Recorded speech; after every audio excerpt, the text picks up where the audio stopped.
Over to Rupert. Thank you very much, one of the guests. Our product. We were all here on Tuesday and listened to Nigel, and you asked very poignant questions. What's happened on the field, reorganisation, structure, refocusing of the key principles, working within our means, identifying, recruiting and developing Welsh talent, recruit and blend overseas, any overseas players wisely, creating that pride and passion and shirt and engaging with our supporters, which is a key message. And also, which is the big one, is building a positive attitude and winning culture. At the start, when I joined back in June, the day of the season tickets going on sale was obviously a very interesting experience. I sat down with Nigel to work out what he was thinking, what his plan was, because he'd been in a short period of time before I arrived. We had to be singing off the same page. As a marketeer, as the commercial director as well, what we wanted to do is make sure that we got the same message. We were singing from that same song sheet. So this was a key area for me, making sure that we were wanting to engage with the supporters. We wanted to make sure that we were developing our own talent. You've seen this one. Paul talks and used this throughout the season. It is a key one. And obviously the semicircle, what we're talking about there, the Scarlets, that's us. We're the people who create the experience for you. We're the ones that give you that direction. We decide what happens. But you're the ones that are here tonight. You're our core support. You're the passionate and proud and feeling informers who are here week in, week out. You're actually our marketeers. You're the ones that are going to tell us and tell everybody what it's like and spread the word whether it's a good or a bad experience. So in that, we wanted to address some of the key issues early on. That peripheral support really are influenced by you. Don't underestimate how important it is that what you say on Scarlet Fever, what you say in the pub, in the club, and what you say on the bus or in work really influences whether our tendencies go up or down. So our challenges, we used to have over the years quite a wonderful funky array of different colours, logos, brands and the way it looked. A predecessor of mine, Mr. Jones, is here, and he had the challenge of trying to tighten it up and address it with a new stadium, and there was a lot of focus based around this new facility, Parker Scarlets. For me, I believe that we should have the strong foundations. The strong foundations that we have here are our heritage, our history. No one else has got that. Our USP is the fact that we are different. Yes, we've got people spread all over the region, and there's only 362,000 of them if you include everybody, one man and his dog, who live in that area. But what we've got is something that money can't buy. 130 odd years of history, which we'd be very proud of.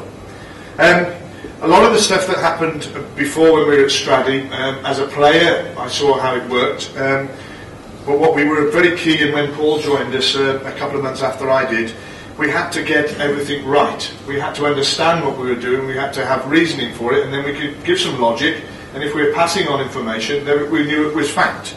So we had to start some evaluations. Now, in an ideal scenario, I would do my evaluations well in advance of actually starting my job. So I would have had seasons and seasons of data so that I could collect it and make sure that we got all that planning correctly.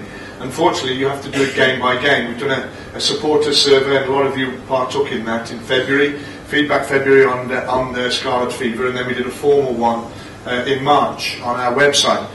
We're trying to get information, and that's the only way, that's the key to success.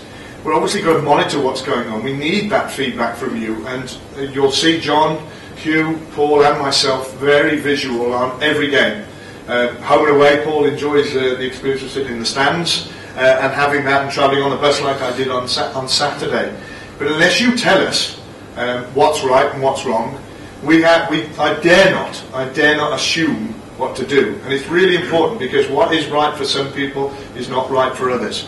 So we've been that constant monitoring. We even used academy players doing questionnaires during the season, because it was very economical, i.e. they were doing it for free, but it's also character building for them to work in different areas, to meet the public, God forbid, to start talking to people. And that was our challenge. Also, it's a key, and Mike mentioned that early on, is that yes, we need to benchmark. We have to have a look on what everybody else is doing. We want to pick and get some of the best ideas from other people that have been very successful, and we have to monitor and make sure that we are in line with everybody else, so we're not completely out of kilter. These are the key points that my mantra is built on, and that's the evidence. Get the evidence right to understand what the product is and how it's going to develop. Get the structure in place so that we can actually deliver it, There's no point saying something then actually not being able to deliver it. Getting that process, making sure we've got the right resource, so we can actually make sure that we're doing it right, correctly, all the time, but also building trust. I remember at the start of the season when I made the decision, with the support of the rest of the exec board, about moving the supporters and creating a very large supporters village in the Canal Von Delmy Thomas. There was obviously some negativity towards that, and I did ask for people to believe in me, to say that it will be a good experience. It will be where people can meet, it will be an enjoyable experience, and actually we'll have more space to work with our opposition, enjoy the company of our opponents when their fans come over, but also have that family experience, with also an area for adults if they want to sit down. I asked you to trust me, and hopefully, well, the numbers have stacked up, because we've been at capacity of 1,500 on more than one occasion this year. We've been averaging over 1,000 people in that facility, so it works. The honesty is there for us. We've got to stand up before you and say, you know, we want what you want. Paul's mentioned to it, Mike has as well, that we're very passionate about this. That's why I'm here, because I want to make a difference. Now, I'll be honest with you and tell you why something has been done, and also I'll give you the logic, and it might not appeal to you, and it might be what you want, but I will doing it in the best intentions of the business. Accountability, won't shy away from it. Nige talked about it on Tuesday, where he says he is accountable, he is responsible, and doesn't shy away from that. And as he mentioned, he has his reviews, like I will have my review with Paul, and he will make sure that I have to stand up to account for the figures. This is the bit that is the important bit for me. We want that consumer. We want to win everybody's hearts and minds. We want new people as well. We want you to share the experience with other people, and if you're doing that, then people will spend a bit more money. Mike mentioned we're on that £14 plus a head in our region. Obviously, I want new people to have the experience here.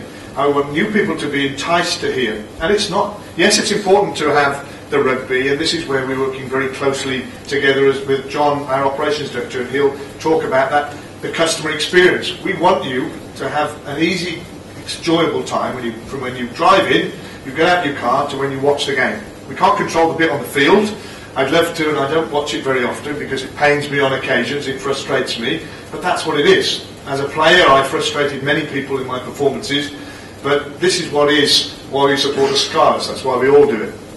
And if we can increase that share by opening it up to a more wider audience, not just within the 360,000 people living in our region, we want to spread Scarlet Country that way as well, because throw a pebble over there, we've got loads of Scarlet supporters moving east. This is a wonderful chart. I had loads of charts as well. This is just a commercial communications and marketing plan. You only got one left. I know, I've only got one left. I'll do it really quickly. Just basically to show that we're trying to cover all our bases, and we aren't a huge commercial team. I'm the commercial director. We have a hospitality and marketing manager, so we have half a person for hospitality, half a person for marketing. We have one person to support our PR, which is a communications officer, and we have one salesperson. So that is the sales force. We have a non-event day person who looks at trying to sell the building on non-event day. So we're not a huge team, and our community department is two development officers and one community manager. So there's huge challenges, but we have to make sure that people understand what they're accountable for. And John's challenge going forward is to make sure that we expand that. So I get upskilled, and we all want to develop our skills to make sure that we can take on more within reason. Getting that marketing mix right. There was the passion. Paul, you pulled off a passion under my heart there. I had a lovely word passion under there. This is what we are, you know, and I think we're the most one-eyed supporters that you'll ever meet, and I unashamedly are very proud of that, and it works both ways. We are passionate.